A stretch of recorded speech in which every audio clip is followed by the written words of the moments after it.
Alright, The Exorcist. So I'm reviewing this movie because, this weekend we get The Exorcist, The Believer, which, if you don't know, is kind of like the new Halloween trilogy. It's actually directed by the same guy. It's going to be the start of a new trilogy, but it basically takes this first film, says all the sequels that came after didn't happen. This is a reboot. So I only really have to talk about this one, though I would like to actually see and do videos on the Exorcist sequels. This is a good movie. Of course it is, right? There's a reason we're getting a reboot.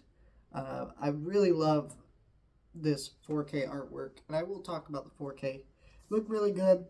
It's got a nice slipcover to it, and it's actually pretty cool because both discs here are 4K disc 1 is theatrical cut and director's cut. Now I did just watch the theatrical cut. I will watch the director's cut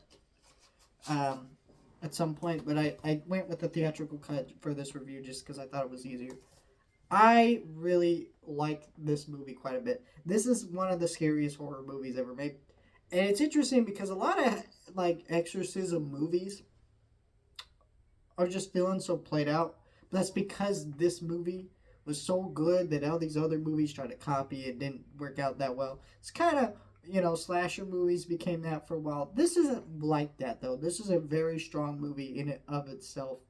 It's got great family drama dynamics, the horror, the pacing, just everything about this movie just kind of comes together to make one really solid tense horror movie. What would you do if this was happening to your child? The way the performances are incredibly strong. It's a beautifully shot film too.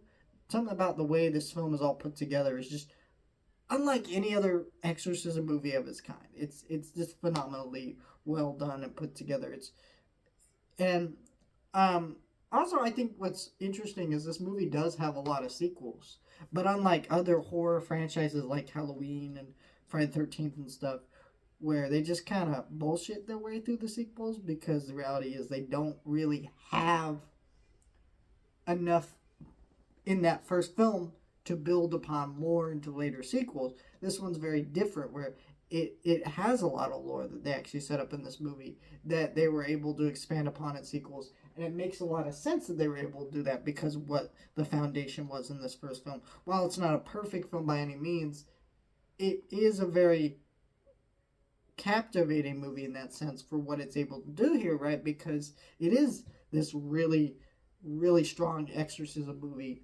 And yeah, I don't know. It's just a really great movie.